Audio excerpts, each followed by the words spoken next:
Welcome to lecture 6 of Python module, and in this video we will be covering recursive function, lambda function, Python variable scope, module and packages. So let's begin. What is recursion? Recursion is a process of defining something in terms of itself. In Python, we know that a function can call other functions. It is even possible for a function to call itself. These type of construct are termed as recursive function. Let's see an example by defining function for calculating factorial of a number. What do we mean by factorial? So it is a product of all integers from 1 to that number. For example, 6 factorial will be 1 into 2 into 3 into 4 into 5 into 6. So starts from 1 till 6, we will be multiplying all numbers to calculate 6 factorial. So let's define function for it. So here I am using a keyword def for defining factorial function. So it will be accepting argument x. So 0 factorial and 1 factorial returns 1 to us. Else, for example, if I want to calculate 3 factorial, I can write it as 3 into 2 factorial. So this is mathematical expression which we are using in an else situation where we will be returning x into factorial x minus 1. So as you can see that factorial is calling itself again inside its logic by decrementing value of x by 1. So to conclude the whole logic, factorial is a recursive function as it calls itself. When we call this function with a positive integer, it will recursively call itself by decreasing the number. Our recursion ends when the number reduces to 1, and this is termed as base condition. Every recursive function must have a base condition that stops the recursion, or else the function calls itself infinitely. Now, one thing to see is that the Python interpreter limits the depth of recursion to help avoid infinite recursions, and that results in stack overflow. Now, let's dry run our function factorial for n is equals to 3. Therefore, at the end, I want factorial 3 output.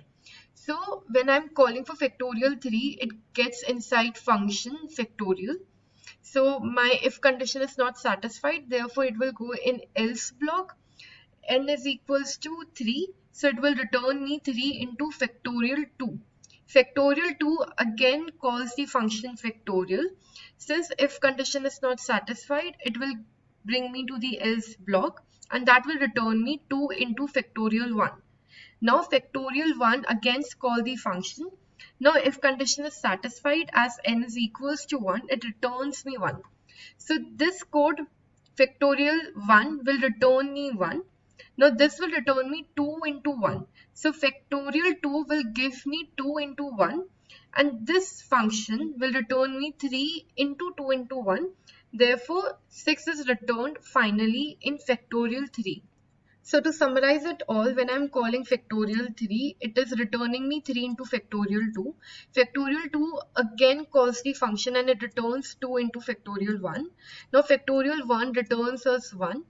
Therefore, factorial 2 returns us 2 into 1, and factorial 3 returns us 3 into 2 into 1, which is 6 finally. Now let's see the advantages and disadvantages of recursion. So recursive function makes the code look clean and elegant. A complex task can be broken down into simpler sub-problem using recursion.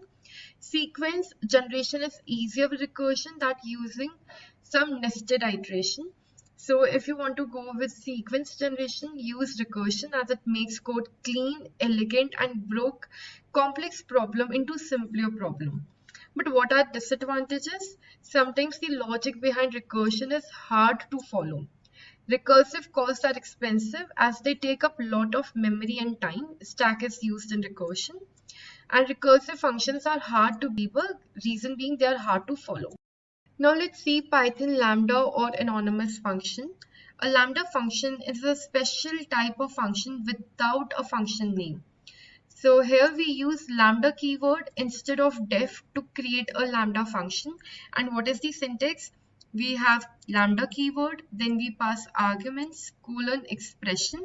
So argument is any value passed to the lambda function, and expression is executed and returned. So let's see an example of a lambda function. The Lambda function simply prints the text hello world. Notice that this Lambda function does not have any arguments. So it only has keyword Lambda and then the expression which has a task of printing hello world. And this Lambda function is stored in a variable greet. And to call this function, I need to call like this. Simply write variable name and parenthesis since this is a function. So when I will be running this code, it will give me hello world, as you can see in the output. So let's see Lambda function with an argument. So similar to normal function, the Lambda function can also accept arguments. In the above example, we have assigned a Lambda function to the greet user variable. Here name, after the Lambda keyword is argument. To bring Lambda function into action, we have to pass a string value Srishti, which actually is mapped to name of Lambda. And finally, the statement inside Lambda function is executed. So when I'm calling my Lambda function, I'm calling variable. Inside parenthesis, I'm passing the argument. And then this Lambda function is executed. And this will return me here, there, Srishti. So that is all about Python recursion and anonymous function. Let's see variable scope. So in Python, we can declare variable in 3 different scopes: local, global, and non-local. A variable scope specifies the region where we can access a variable. Now let's see local variable. So when we declare variable inside a function, these variables will have local scope, that is within the function. We cannot access them outside the function. Let's see an example. So here I'm defining a function greet, and then I have a variable message which stores string value hello. And then I'm finally printing local message, which is hello in this case, and then I'm calling my function. So this is returning me an output of local hello. Why? Because when I'm calling this function, so this gets into the code block of greet, and then it has a variable message which is getting accessed inside the function itself. So no error. Let's have a little twist in this code, and what we are doing, we are calling function greet, and this function will return me print local message, which is local hello, but then I'm again printing message outside function. So this time this will give us an error. Why? Because we are trying to access variable message, which is local variable to the function greet. I cannot access this variable outside my function. So the error I'm getting is that name message is not defined. Right. So this is an example of local variable. So now let's see what is a Python global variable. A variable declared outside of a function or in a global scope is known as a global variable. This means that a global variable can be accessed inside or outside of a function. Let's see an example of this. Here I'm declaring a global variable message. Then I'm defining a function greet, and inside that I again have a variable message. Now this message and this message will be treated differently. This message is local to my function and this message is global to my code. Okay, so here message is Srishti and it will be printing local Srishti. So when I'm calling this function, it will be printing local Srishti and then it will be printing global message. Now this time this message will actually represent this message. Why? Because we cannot access message inside my function. Therefore this will be mapped to my global variable. So let's run this code. So greet will return me local message and print global message will return me global hello. So this is how we play with global and local variable. Now, for example, you are declaring the same message inside your function, which is already declared globally, and now you want to change it. So for that to happen, you need to use keyword global in front of a variable. So now when you are changing your message as Srishti, your global variable is getting changed. So when we are calling function greet, it will print me local message, which is local Srishti. And then when I'm printing global message outside my function, it is returning me global Srishti. Why? Because now message value is changed from hello to Srishti by using keyword global. Now let's see Python module. As a program grows bigger, it may contain many lines of code. Instead of putting everything in a single line, we can use module to separate codes and separate file as per their functionality.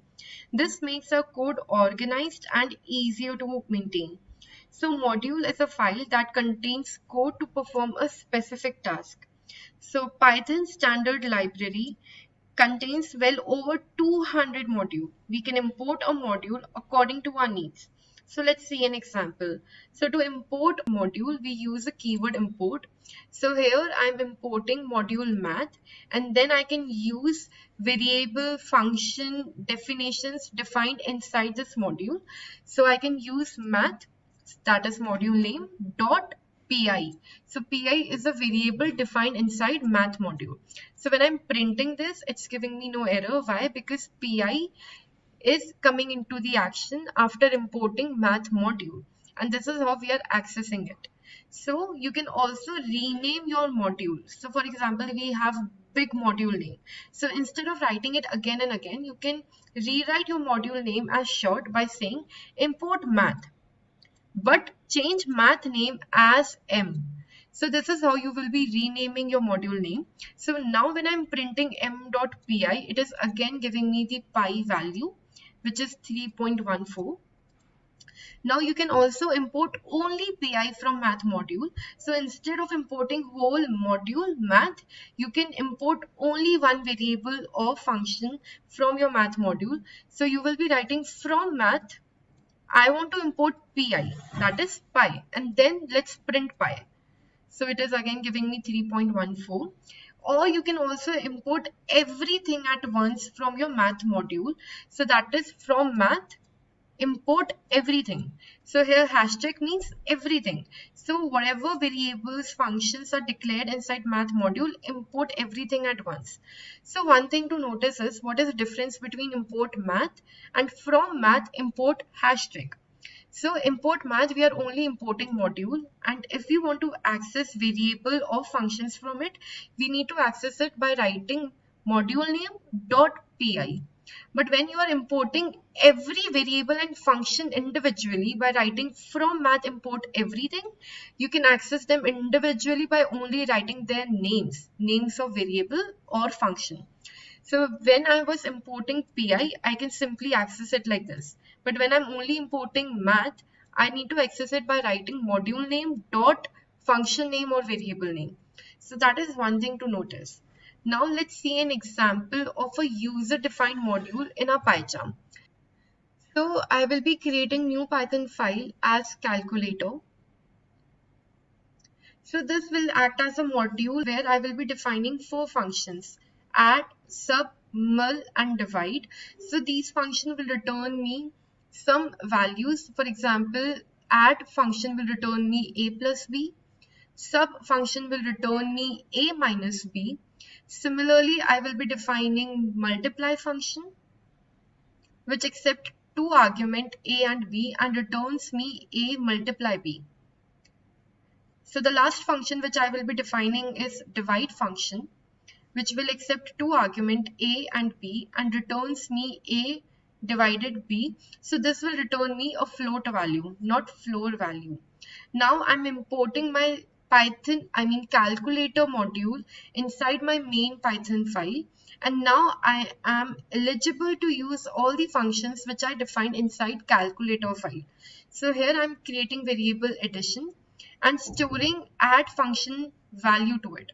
Similarly, I will be creating subtract variable and store value which a function sub returns to me. Now I will be creating variable multiply, and I will be accessing mul function using module name dot function name, and inside parentheses I will be passing arguments. Lastly, I will be creating divide variable. So I will be accessing div function and will store its value inside divide variable. Finally, I will be printing all these 4 variables,